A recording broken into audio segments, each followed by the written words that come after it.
Hey there, Inner Fire Nation, and welcome back. This is going to be episode 3, an epic episode with my very first interview with American record holder in the mile, Lynn Cooke. So before we get started, I just wanted to say thank you very much, all of you, for listening for the first 3 episodes. This will be episode 3, so we're on a roll here. Again, I publish every Wednesday, and tomorrow will be Wednesday, so you'll get this episode. You'll get this great interview with Lynn Cooke. So without further ado, here it is. Hey there, Inner Fire. I have a special guest today for our podcast. This is episode 3. I have with me Lynn Cooke. So we've got some interesting advice for you today. And this podcast is basically going to be called You're Never Too Old, or I might call it It's Never Too Late. Let's call it that. We'll call it It's Never Too Late. So with me is Lynn Cooke, fresh off of her American record race for the mile for the Masters track in her age group. So welcome, Lynn. Thank you. Good morning, Brad. Thank you for having me. Thank you. And we are here at Tampa Sports Academy. We just got done with a good sports conditioning workout with John Nolan and Tribal. So I'm really excited. Both of us are kind of sweaty. So I'm excited to interview Lynn today. So Lynn, with that introduction, why don't you go ahead and give us a little bit about yourself and maybe a tad of your personal life. Thank you. Again, thank you for having me. I'm honored, honestly. It's funny, I don't consider myself that interesting, but I'll hopefully thrill somebody. So I am a Floridian. I was born in Orlando, Florida, but I've lived around. I've lived in Massachusetts, Texas, Indiana, and have been in the Clearwater, Tampa Bay area for the last 36 years again. So I came back. I have worked in a lot of different areas, hotel management, acquired my Series 7 and worked as a stockbroker and financial advisor for a while, veterinary technician. I am a registered nurse and worked in the emergency room for a while, which I love, that adrenaline rush, and then moved into the world of pharmaceutical and equipment sales for the last 15 years. And then I kind of have taken an early retirement, I would say against my will, because I was recently downsized the day before my 59th birthday, which was just this last January. So that was a blessing in disguise, I have to say. Wow. Yeah. Interesting enough, I also held my Series 7, Series 63, Series 24 for a while. So I understand that. And so you tend to trend toward that adrenaline rush. Yes. So I can see that as far as being an emergency room nurse as well. So as you heard, she said she's 59 and a half. So tell me, what was your time for that American record? My time was 5:38.3, and you got to get those little points in there, because I could have, if it was a 0.7 or a 0.8, if someone comes behind me, they could actually do it with a point something difference. So, and I have actually lost a race before by a 0.1 of a second. Wow. So that was an indoor recently that I learned how important less than a second is in the middle distance racing than I do. Wow. So we call what you're doing is middle distance. That is correct. Yes.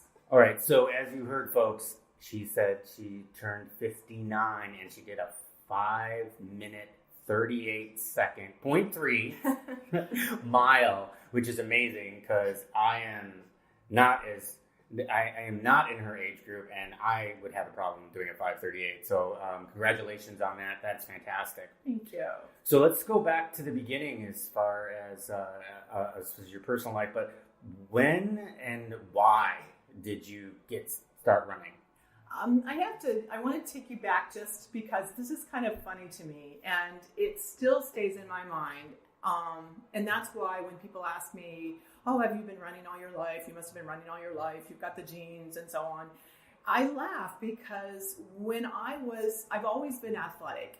My father was a professional baseball player for a few years, and I think that must be where I got some genes.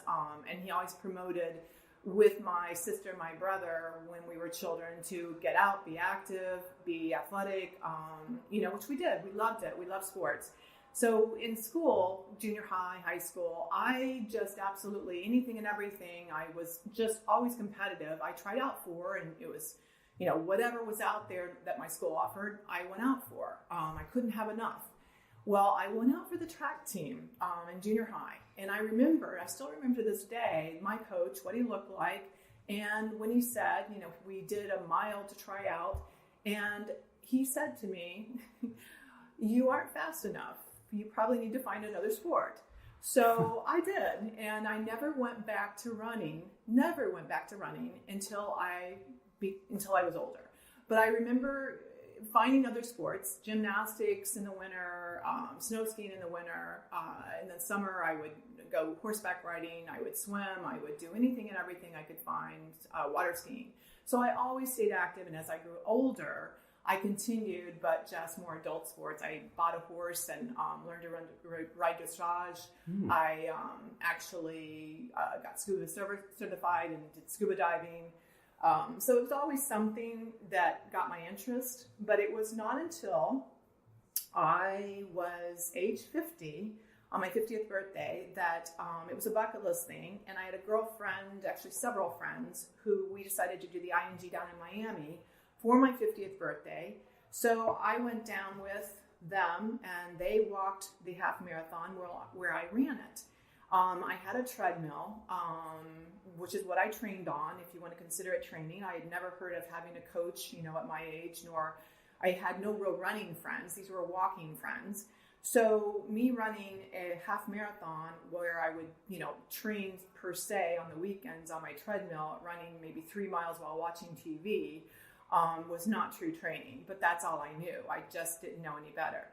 What happened is I saw at the end of this race, I did reasonably well considering, I think it was like a 2 hour and maybe 16-minute half marathon for my first try. And that was not too bad at age 50 where I'd never done it before. That's respectable. Yeah. 2 hours and 16 minutes? Yeah. Absolutely. So, but what happened is I saw these people on the podium and they were getting these big gift baskets. And and it was like from all the vendors, who contributed and the sponsors rather. And I thought, I want one of those. I can get that. And I would listen to their times and their ages. And I thought, no, I can do that. And so from that day, I started just using my treadmill and I would train a little harder, if you want to consider it that, but not true training.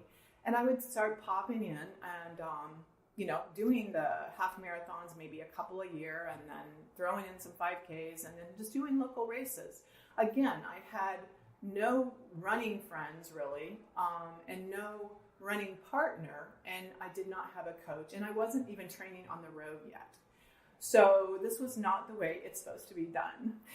Okay, well, supposed to be done and the way it was done is two separate, we'll call it a methodology. Yes. I think the way you did it was great, personally, just to get started. And we talked about this in a previous podcast on how to get started, was that slow, methodical way to go into. So with that being said, how many times a week did you find when you first started training for the ING, or we'll call it training, when you first started running for the ING, and then afterwards, how many days a week were you running on a treadmill, do you think? Well, I've always been somewhat of a workaholic. So that would be whether it was as an ER nurse, 16-hour days, or then as I progressed into medical sales and so on, I would have to get done with my day and then afterward do my little run. So it would depend on if I was tired or not, because I had no coach that was saying I had to do a certain amount. So to me, I would watch the news or watch a program or something on my TV that was in front of my treadmill, and whatever I felt like I would do, the 2 or 3 miles, but only usually one time would I make myself do about 7 miles prior to any half marathon on that treadmill. That was my long run, and that was only usually once. So it's funny because compared to what I do now, it's night and day of what you actually do to prepare for a race. I was surprised I could, in looking back, I'm very surprised I could have done what I did. And I think it was truly just the will. I have just this desire, I'm very competitive, to be on that podium. And I did start placing in my age division, usually of the top 3. which was amazing. I don't know how I did it, but I did. Wow. So, yeah. So what you're describing right there is what we call inner fire. So it is exactly. So that's a true definition of it, folks. Is that of that inner fire. So we got basically how you started. How would you say that when you came from these what we called adult sports, let's call them non-endurance sports between scuba and the dressage and everything? How do you find that the running has changed your life? I want to tell you that it didn't change my life at that time when I was just kind of doing the casual road races whenever it fit into my work schedule. What changed my life with the running is when I first stepped on a track in 2015. And that was where I realized that I had this absolute just love fest with track. And I couldn't get enough of the speed. And when I found I actually had, not that I was good at it, but that I had a talent for a little bit of speed at my age compared to others my age, that even built the fire more to where I wanted to prove that I could really do something with this. And that's what changed my life, is I suddenly had a passion like I've never had for anything before. Wow. And I have to say, one step back, the thing that was the turning point for stepping me on that track was a relationship change. The relationship change happened in April of 2015, where I met someone who was a runner. I had never been connected with a runner in a relationship or really even a friendship to be able to share notes and to be able to share support on running. So I was kind of always on my own for running. And when I met my current relationship person, he told me I had talent, and he really, really supported and believed in me and pushed me. And that's how I started into track. And then, of course, the coach who was training track started recognizing that I had a little bit of a gift, and he's who pushed me into USA Track and Field and competing. I kept saying, "What are you saying, USA Track and Field? Repeat that again. What does that stand for? I have no idea. I've never heard of that." Wow. And so it was not even 3 full months after I started my first day on track that I ran my first race, which happened to be the 2015 USA Track and Field Masters Outdoor Championships up in Jacksonville, Florida. And I had never stepped on a track for a race, never put on a pair of spikes, had no clue on how to run a race. I thought you just go all out. So I stepped on that track, signed up to do an 800 meter and a 1500 meter, didn't know the first thing about how to do it, didn't know there was strategy to it, and I just blew out. It was like the gun started. I was moving all over, and they said, "You have to stand still before we can shoot the gun." And I had no idea they were looking at me saying that, because I was just having fun. And so, long story short, we went out, I went all out, and somehow I managed to get silver on both. Wow. I was 2 seconds behind the leader, who then happened to be one of my teammates later on when I formed the team. But I was able to get silver and at a very respectable time on both. So that was what started the change in my life, and I have not looked back since. Wow. Yeah, that's a pretty good story. I like that. That first clip, was that drawer? Say that again? Was that drawer?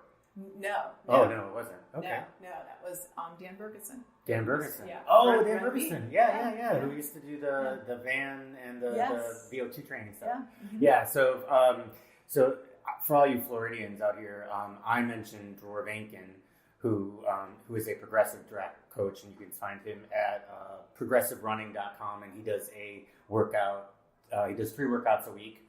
And he's really good. And then Dan Bergstrom, who is no longer in the area, is who Lynn is speaking about. So those of you here in the Florida area might recognize those names. So you mentioned the 800 and the 1500, Mm-hmm. and then we know you've got the AR and the mile. Are those basically the 3 that you've been focusing on, or do you